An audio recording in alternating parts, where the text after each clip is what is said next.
Historical Society since its founding in 1982. So you can see how long it's been. He was in high school at that time and offered a newly formed board, a youth's perspective on history. Even when he was in college, he stayed connected, and yesterday we dug out a piece that he wrote in the Brattleboro Reformer about parades. It's available in our research room. You can go look at it in the newspaper. And correct me if I'm wrong, because yeah, so he wrote that over 40 years ago. He's used our parade collection, which is extensive, because you know Brattleboro just loved the parade, or they did, past tense. And he currently writes for Vermont Digger. And here's Kevin O'Connor. And now my tech people have to turn on. This is the hard part. I was here a year ago when Josh and Bob presented about Brattleboro bridges, and my family has been putting on the Brattleboro 4th of July parade since 2010, so 15 years. And I started recognizing that 2026 was going to be the 250th anniversary of the Declaration of Independence. So being a journalist, I'm always sort of thinking ahead in terms of, well, what deadline do you need to meet? And so a year ago at this meeting, I thought, wow, we should do a book. Brattleboro Goes Forth, the nonprofit that puts on the 4th of July parade, we should do a book. And a year later, if I can do this right, that's the cover of the book that we are unveiling today, Brattleboro on Parade. I thought a year ago at this meeting, the Historical Society has thousands and thousands and thousands of photos. I already had this picture. This is a picture by Chris Ratter, the Brattleboro Reformer, who took it with a drone. So I thought to myself, I've got the cover, I've got the title, I'll go to the Historical Society, it'll take me a couple of weeks, I'll just get the photos, and we will be all set, okay? Yeah. So now it's the Monday after, or the Tuesday after the annual meeting a year ago, and I start looking at the pictures. Oh, let's start, wait. Before I do that, this is from the Federal Galaxy, which was a local newspaper of 1787. And this is the first reference to the word parade. Oh, actually, they told me, look at this. I have this, I forgot. Okay, so this is the first reference to the word parade in Brattleboro. And the cavalry was going to parade at 8 o'clock in the morning at Dickerson's Tavern, accompanying the citizens in paying their respects to His Excellency. Citizens who propose to join the cavalcade will please be punctual in their attendance. The problem with the parades, however, is nobody had a camera back then. So we don't actually have parade pictures until about 100 years later. So when you're doing a parade book featuring photos the first 100 years, this is pretty much what I can show you. Okay? So now, though, I have thousands and thousands of pictures, and they're going to be great. And here we go. It's the Tuesday after the annual meeting last year, and I start looking all excited. I've got my great cover. And, oh, that's okay, and okay, I got that, and I sort of got that, but it's sort of fuzzy, and it's got a cut thing. That's not really in focus. Well, I guess you can sort of see him behind the cobblestones. Okay. By the way, this is Ready Kilowatt from Central Vermont Public Service. Backs of people. Okay. Sort of can kind of see it, but not quite. Okay, so you get the idea. So suddenly I'm sitting here thinking maybe this isn't going to be as easy as I think. We appreciate everyone, all the families who donated these pictures here, and we have lots and lots of pictures. But again, one of the challenges is we wanted to have a book where we sort of had the best of the best that represented history, Brattleboro, and also showed not only the parades, but sort of the town itself. So that's the challenge going into it. I come up with this. Now, this is a great shot. This is a picture of downtown decorated for Valley Fair in the late 1800s. The problem with this picture, though, is this is before the parade. So, so I'm closer, but I'm still sort of like, okay. So by the way, none of the pictures you have just seen are in the book. So do not worry. Do not worry that you're going to be buying the book and this is what you're going to get on page 37. In fact, most of the pictures you're going to see today are not in the book. This is sort of like the bonuses on the DVDs, the outtakes, stuff like that, because we want to get you to buy the book. So, but we'll have a couple of them here. But so anyway, again, we're getting closer. This is the same year. This is Main Street, but again, just the trolley going up and a horse and carriage. We don't yet have an actual parade. Here is an actual parade, but this is a postcard. And again, I'm really looking for real photos. The Valley Fair, by the way, was sort of Brattleboro's first celebratory march, sort of annual celebratory march. There really weren't, other than sort of some military exercises and an occasional funeral procession, there really wasn't anything. In fact, they didn't even call it a parade back here. They called it the cavalcade. And getting closer again, in addition to the photographs that we have in the collection, we also have all of the reformer negatives going back to about 1950 to the present. And this is a picture of a Memorial Day parade from the 1950s. I love it, other than the problem is, having worked at the Reformer, oftentimes in the dark room, when they would develop stuff, if you would put, as you can see right here, if you laid on other wet negatives on top of it and then developed it, you'd have some issues. So again, getting closer, but I still can't, because here's the other trick. As a journalist and as a historian, I don't believe in photoshopping pictures. Okay? Someone could take that and Photoshop that and get all of that out, but the idea in terms of showing history is to show this is what it really looked like, not what we're inventing it to be. So, bingo. Okay? This is the moment where I realized maybe I can do this. I have a cover and I have one picture. Okay? Okay? This is, I saw this in November of last year. This is the Shriners Parade of 1976, and I love this photo. My guess is that the photographer is in the window where the Main Street hair salon, or hair, it's not a salon, a hair barber, I think they call it hair shop or something. The Union Block. Goffier's old place? Yes, yes. By the way, this is participatory. Throw out your answers. I just love everything about this picture. I love the fact that he's sort of looking up. Everything is stopping for a moment. And he's literally looking up at you and saying, hi. The whole community is out. Everything else seems to be quiet. You know, there's just like, I have such a pull for this picture because I just love the idea that it really sort of represents what a parade can be. Now, this is the cropped version that is in the book. So this picture is in the book. Here's the original shot. Oops. Here's the original shot. Anybody see a difference? There's someone on the ground. Yes! Yes! Lee, our president, immediately looked at, I'm looking at the picture, and I'm going, oh my God, look, the clown, the friendliness, the community, the quiet, the tranquil, da-da-da. Lee immediately looks at this picture and goes, oh look, there's a dead body here.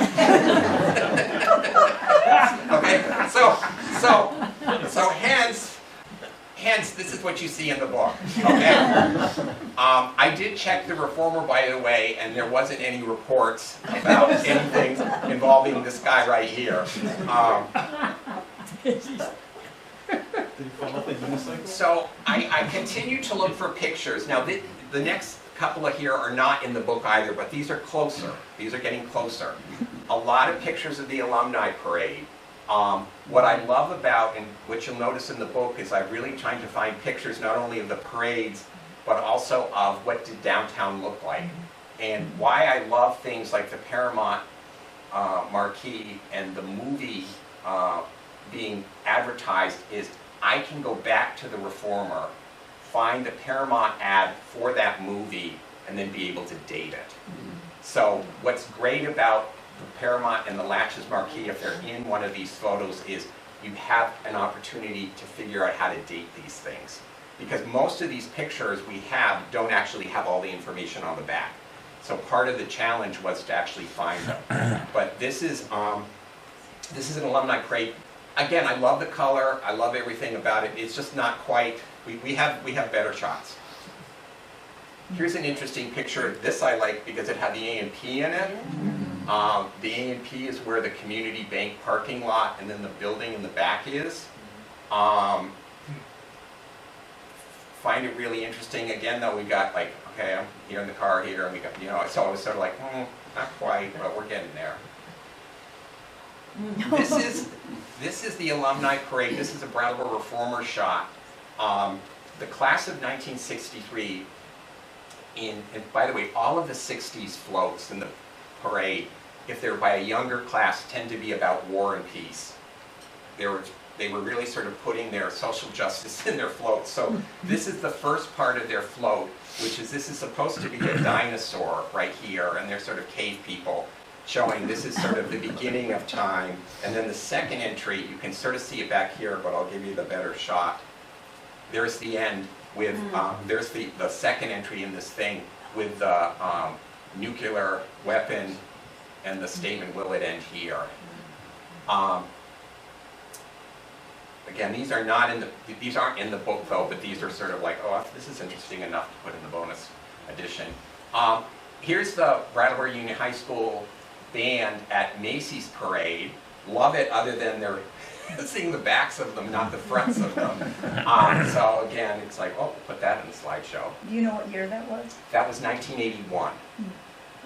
And there are pictures in the book of the BUHS band at Macy's Thanksgiving Day Parade in 1981. I know this because my sister was a majorette in the band. There's also a picture, thanks to Steve Rice, of the band in Washington, D.C. at Obama's inaugural. They represented Vermont. So most of the pictures in the book are of Brattleboro parades, but we made the exception in terms of this one and the inaugural one because it was Brattleboro representing the state. Bingo. Okay. Every so often you get the shot. You get all the what you've seen before, and then you get the shot. This is one of the last pictures I actually came up with. I had a photo deadline of April, the last week in March. I'm frantically going through things, knowing if I don't look at everything, and after the photo deadline, I see something that I like, I'm going to be pulling my hair out. Literally 2 days before the photo deadline, I come up with this shot. Spectacular. This is the second. There's the cover, and then the first shot in the book is this picture right here. Love this shot. So much going on in it between the horse and carriages here, but also the automobiles here, the whole Spirit of 76 theme. This is Main Street, Goodnow, Pearson, and Hunt is the clue there. But here's the challenge of this picture. I find it, I'm ecstatic, but there's no information on it. I don't know who took it, I don't know when it was, I don't know why it was, what the occasion was. So I'm searching for clues to try to find, is there something in this picture that gives me a sense of what this is. I knew they did not have 4th of July parades at the time.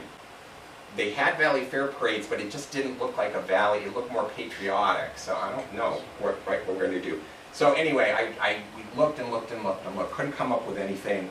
Start looking through some other pictures, and I find this, okay?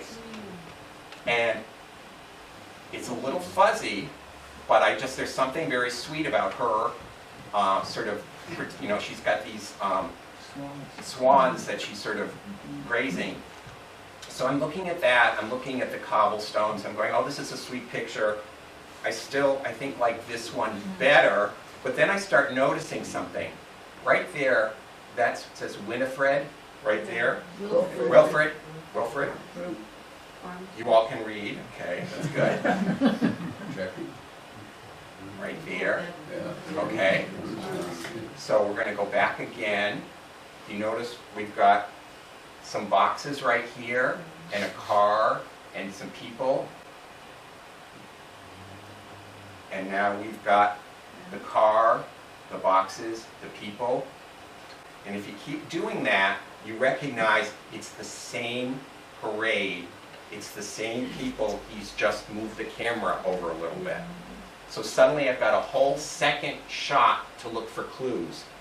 And when we pull this up, right there, that says Valley Fair admission tickets for sale. Okay?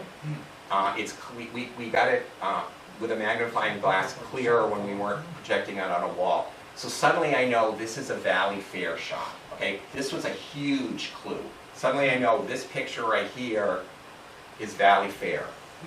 So I go back to this and I realize that Goodnow, Pearson and Hunt is having a sale on automobile fur coats. Okay? So I go to the Reformer and the Vermont Phoenix. I actually found this in the Vermont Phoenix. This is 1912. Motor car parade, beautiful picture. By the way, I do not write like this, but listen to this. The brilliant aesthetic feature of the fair was the decorated automobile parade Wednesday. Deft hands had used flowers, foliage, vines, grasses, fruits, flags, bunting, and many other articles in bewildering array to cover the motor cars in artistic effect. So I have to get better at using adjectives and adverbs.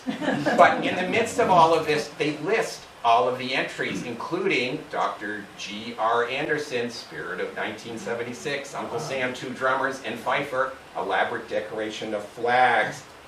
I know that this now was September 1912, the Valley Fair Parade.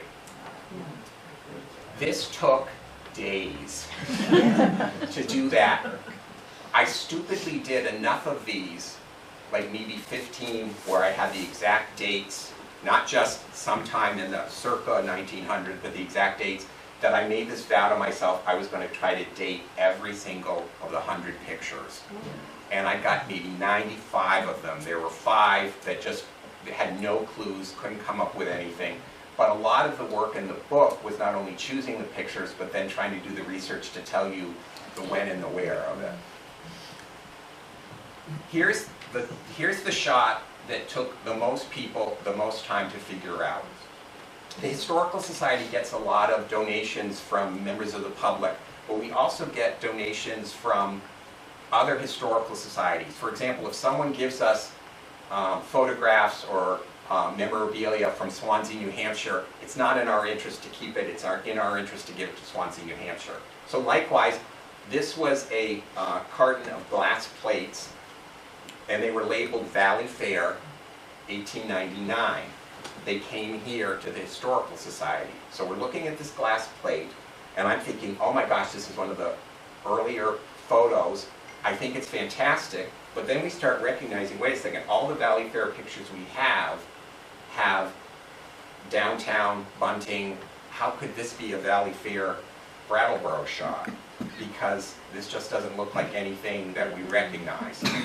So for a while, we were thinking, well, maybe the picture got flipped. Maybe it's not actually supposed to be this way. Maybe when they developed it on the glass plate, it should be the other way. So we tried that, couldn't figure anything out. Kept looking for clues, couldn't find anything, couldn't figure that out. Blew it really, really big, and then Lee, I will give credit to Lee publicly, notice this is this little building right here, up on the top here. Went back and forth between that, looking at that, and this, and realized this is Lindenhurst. Okay, so we've got that clue there. So if this is that, then where is this? Okay? Canal Street. Canal Street. You all have your guesses, because we can't guess, we have to know. Okay? So Lee finds this map right here, and as you can see in the map, there is Lindenhurst. Here, right here, is Canal Street. Okay? This is Birch Street. And if you look very carefully, it's a little hard to see, there's a little illustration of a fence, like that, with trees. So we go back, and suddenly we realize, well, there's the fence, there are the trees, and so that's Burge, That's Canal. This is Washington. I actually went to Hillcrest with my camera to see, can I get that shot? Now, I will also shout out Bob, who is running our camera right here. He was actually, by the way, I have a landline, people, so that's my level of technology. Bob is using the computer and AI and Google Maps and everything to do this whole thing to prove that this is, and I completely believe him. I just don't know how to translate that. I just know. So we were able to track this photo of the Valley Fair Parade on Canal Street, because what they would do is they'd start on the Common, they'd go up Main Street, they'd come up Canal, and then they actually end at the fairground. So this is the first time we've actually been able to say, yes, this is actually a Brattleboro parade, and this is the Valley Fair. So this picture and the one of the Spirit of 76, these are both in the book. There are a lot of pictures that are in the book that we had too many options, so I'm going to show you the ones that didn't get in the book. The book starts with Valley Fair, it goes to circus parades, it goes to parades during World War I and World War II, it goes to events like this right here, which is the Wizard of Oz coming to town at the Latches, Labor Day of 1939. The Latches had just opened, the Latches family decided they wanted to do everything possible to bring publicity, so they hired someone to bring this coach, which was actually in the Wizard of Oz, Judy Garland rode in it, to Brattleboro and paraded up the street in advance of the thing. Lewis Brown took these pictures of the parade. Here's one from the Latches looking down. What's interesting, the shots that are in the book are, I like these shots, but the shots that are in the book are exquisite of the scene, particularly of them going up Main Street Hill. What's haunting about the last shot, and again you have to buy the book to see it, is this took place on Labor Day of 1939, and if you look at the newspaper that day and the day after, you recognize that if you're a kid, it's the last day of summer vacation and you're going to school on Tuesday. So it's sort of like there's this sort of pall on everything. But if you're an adult, you're reading the headlines that day, and you're hearing this on the radio, Europe went into war against Germany, and what would be the start of World War II. So there's something about this day that it's sort of like literally the last hour before everything changed, whether you were a kid or whether you were an adult. So there's something, I don't know, something haunting about it for me. Here's another, this photo itself is not in the book, but a similar photo is in the book. Found this shot and was really intrigued because obviously it takes place in the 20th century because of the fact that it's color. In fact, this is one of the first uses of Kodachrome film in Brattleboro. But the question then was, well, what is it? You know, now what's interesting here is, if you notice, the cars have snow on the tops of them. So, okay, so then I'm thinking, well, maybe it's the war, World War II.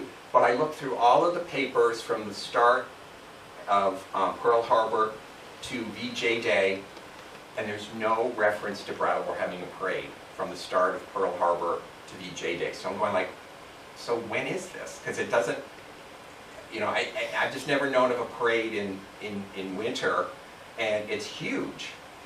Comes to find out, if anybody read the article over the weekend in the Reformer, which mentions this parade, in March of 1941, so several months before Pearl Harbor, before the U.S. was officially in the war, Brattleboro sent off National Guard troops for training and decided, because there was so much talk about the war overseas, that they would have a parade to the train station to sort of send them off. So this is actually March of 1941, several months before Pearl Harbor, several months before we were actually in the war, but all of the town showed up. These guys right here are the actual soldiers. These are school bands in the back, and basically everybody in town showed up, And again, one of those sort of foreshadowing what was coming up kind of a shots. The shot in the book is actually of the soldiers themselves. But again, that took a little bit of work. What's interesting about this picture and the one that I showed you, The Spirit of '76, it comes from the Petty collection. The Petty family donated the pictures to us. They literally were just pictures that someone in the family took, and we happen to have them. Again, part of the challenge with all of these photos is we had the photos, but we didn't have anything to actually identify the whens and the wheres. Here's a shot that I really loved, other than the book is a horizontal, and this is a vertical, so that's the only reason this didn't make. This is the alumni parade. As you can see here, this is when the streets, I don't know whether that I would call it brick or cobblestone. But what would happen was they would start up at the old high school. They would start here actually and come down the street, and then as you can see they would go up this way and then turn around and come back and go that way. So that's why you see a group here and a group coming down here. And the alumni parade, and this is what's interesting as well, the Alumni Association started in 1906. And in 2006, they had the last parade. By then, they just couldn't get enough interest for people to come in. They billed that as the 100th parade. But when I actually went back and did the research, the Alumni Association started in 1906, but the parade didn't actually start until 1913. So the big parade that was billed as the 100th anniversary parade actually wasn't. But it was the 100th anniversary of the Alumni Association. But they would, for people who don't know about the Alumni Parade, the oldest graduate would march first, and then everyone would go behind, and then at the very end, you'd have the younger ones, the graduating class. Here's an example. Here's the class of '38 coming down the street. Liked the shot, but was also sort of like, there's just a lot to pick from, so it was like, okay, we'll give that in the slideshow. This picture right here I love. When you look at the book, you're going to see the same angle. What I've done though in the book is I've used the shot of the class of 1957, which are here, and they're in caps and gowns, and they're walking 2x2s, very, very orderly. So for those of you who remember alumni parades of later years, you know that the graduates didn't always wear caps and gowns and walk 2x2 very orderly. So when you see the picture in the book, you'll see it. One of the things about choosing the pictures for this is I not only wanted the parade, but I wanted things like, oh look, there's the Royal Diner, its original Main Street location. Here's where the Brattleboro Savings and Loan is. It was a car dealership at the time. Here is Dead River was at the time Fleming's, and they sold Texaco. So a lot of the pictures have been chosen not only for the parade aspect, but for this is how parts of town looked in the past. By the way, this is the class of 1955, and my mother was a member of the class of 1955, but I looked very carefully and I did not see her, so I'm not quite sure what she was doing in 1957.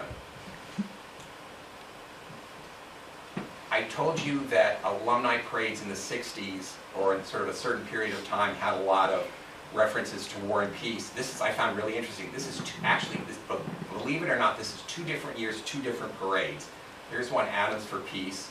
Here's a second year, War or Peace. So there was something about people building nuclear clouds in chicken wire that seemed to appeal to. And by the way, I think what's great is this is Woolworths in the old location, not where we know it to be in the old Key Bank building, but actually in the middle of Main Street. This is probably the most inventive float that I've seen a picture of. They took this crane and they made it into a rocket ship. This is back when we were trying to send somebody to the moon. And so they would lift and lower this depending on the wires to get the idea that you could get someone to loan you a crane and then cover it and then lift and lower it. It just sort of boggles my imagination. But the alumni parade in particular was huge. It was always on Father's Day, and it drew on the idea that even if you had moved away, you would probably be coming back to Brattleboro for Father's Day.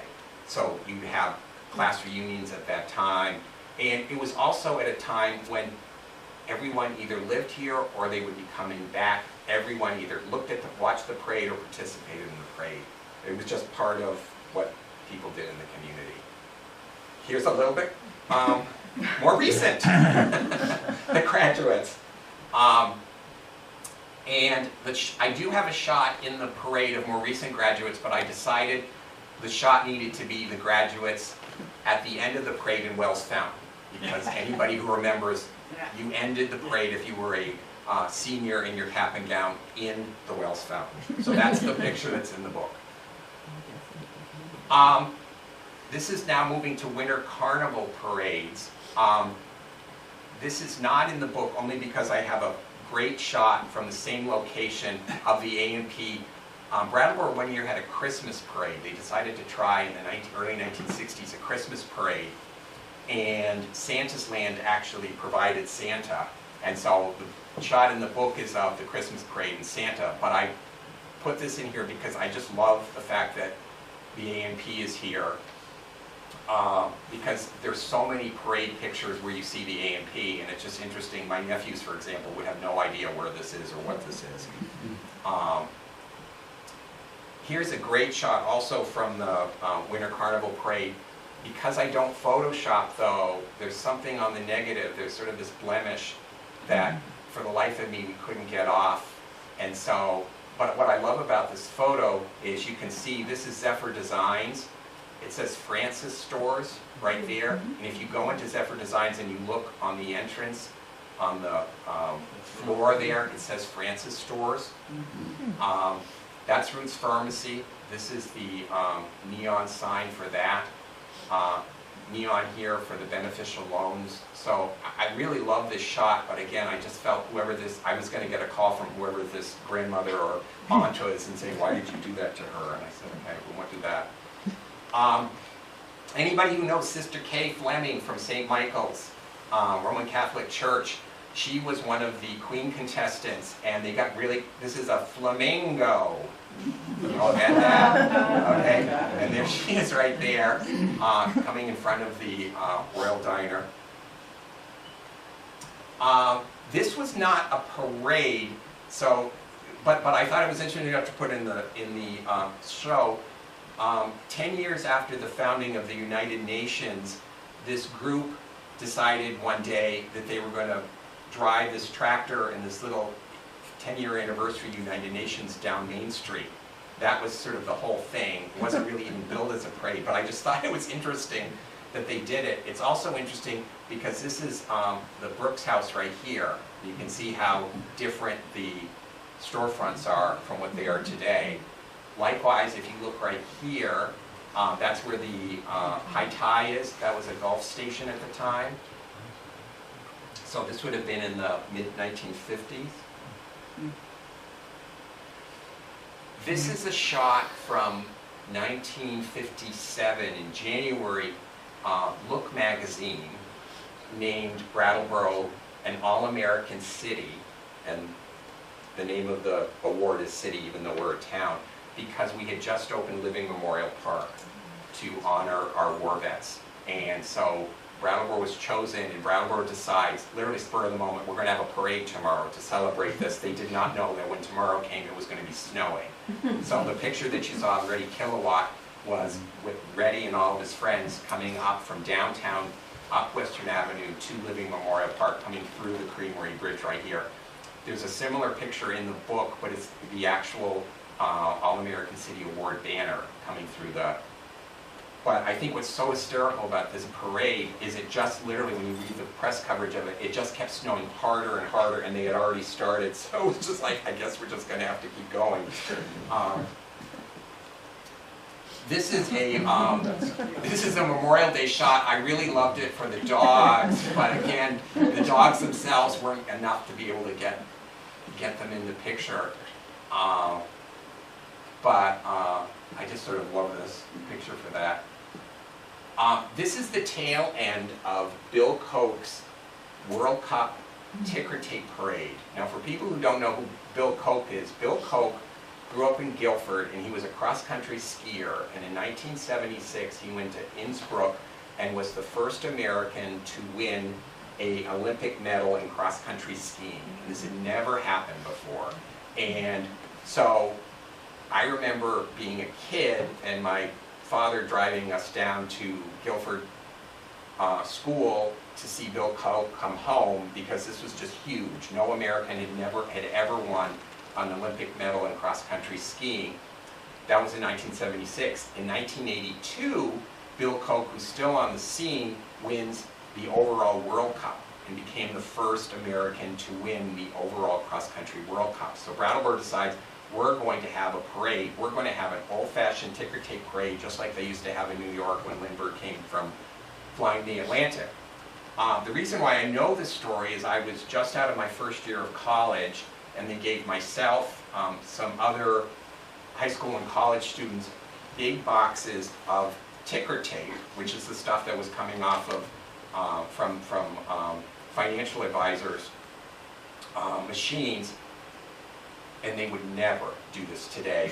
They said, we're going to bring you up to the rooftops of these buildings. I was brought to the top of the Baker's building, Baker's bookstore building, given the box, left alone, and told, when he drives by, throw it down, see you at the end of the parade. And so me and all my friends are up here looking at each other like, no chaperone, no guidance, no rope, no safety equipment, just big boxes of ticker tape, and told when he happens to go by. And of course, we don't know, like, is he in a car, is he in a convertible, whatever it is, we're waiting. At a certain point, we sort of figure, I think that's him, so we all start dumping stuff down. Why one of us didn't fall down is beyond me.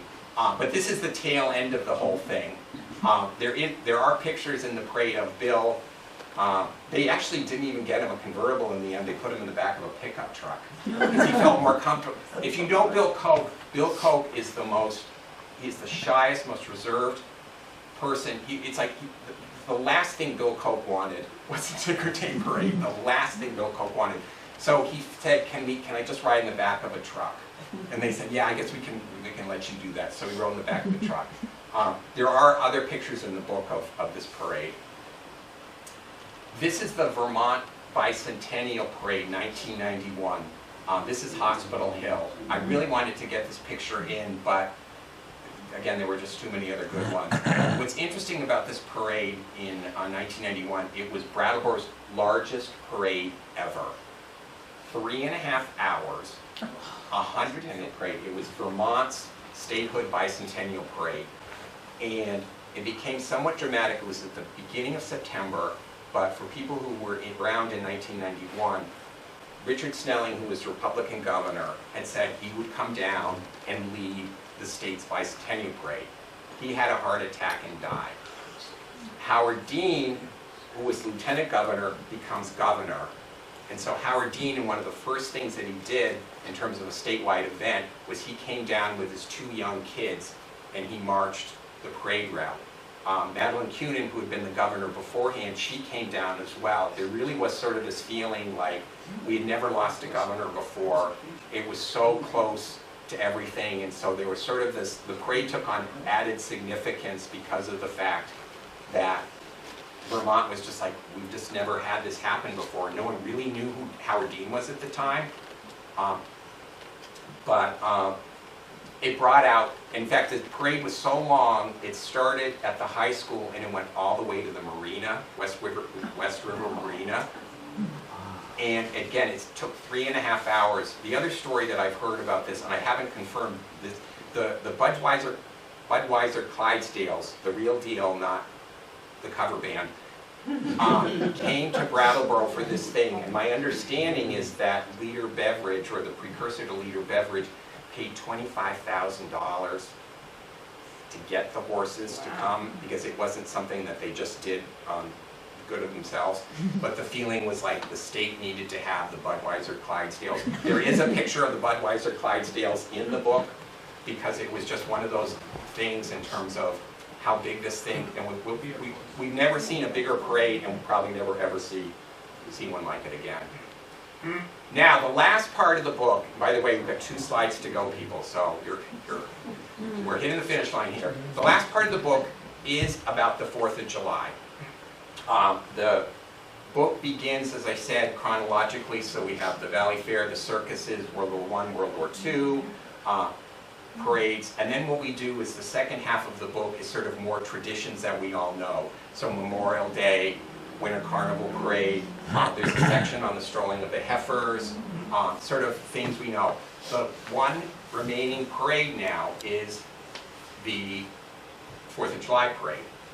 And this is a picture, this is not in the book, this is one that did not get in, but I chose it for a particular reason. This is a float from 1983. This right here is Susan Carnahan. People who knew John Carnahan, who was our longtime president, this is his daughter. This is Amy Esty, people who know the Esty Organ Company. She is a direct descendant. This right here is Paula Bandel. Her father was the minister at Trinity Lutheran Church for years. This is Eric John of the John family. This is Kate O'Connor, our executive director of the Brattleboro Area Chamber of Commerce. And this guy with his mouth open is me.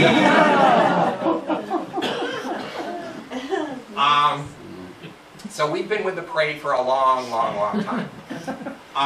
But again, this is not in the parade, but it was just, to me, it was just sort of, I don't know, people used to build floats. You know what I mean? People used to build floats. Now, I've shown you a lot of pictures that are not in the parade.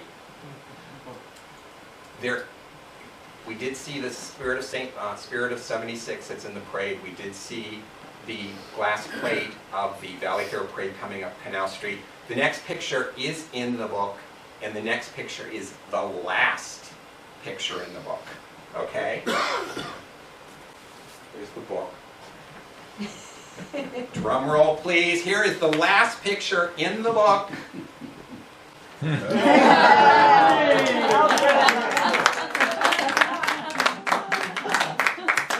This picture was taken by Seth Thomas, who was here as well, the town of Brattleboro. This was taken in 2024. The minute I saw this shot, I said, I want this shot, and I want this shot to be the last picture in the book. And, in fact, there it is. And I emailed Seth, and Seth said, oh, well, I've got these other ones. And he sent me the other ones, and I said, no, I want this shot. I want this shot. And he was nice enough to keep looking, finally found the shot. Alfred is always, we can actually turn the lights on at this moment. Alfred has always been the last entry of the parade since 2010. It's always been the finale. It seemed fitting for him to be the finale of the book.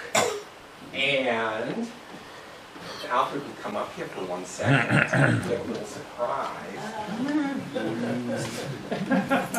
He does not love a surprise.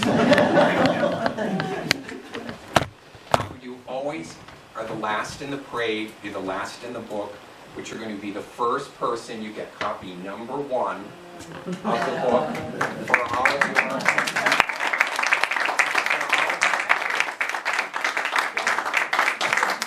I'm going to save this for more parades. Now, we're going to have copies of the books available here. They're also available at Everyone's Books, at Byway Books, at Lost Time Books, which is on Arch Street, at Book Lovers, which is on Flat Street, at the Vermont Artisan Designs. Greg Worden is selling them. They're also going to be available here and at the town clerk's office. The ones that if you want to buy one today, you can. We can take cash or checks. If you want to do a credit card, just go to one of those stores. They'll be able to help you. And I just want to say thank you all so much, and hope to see you in 2026 on the 4th of July.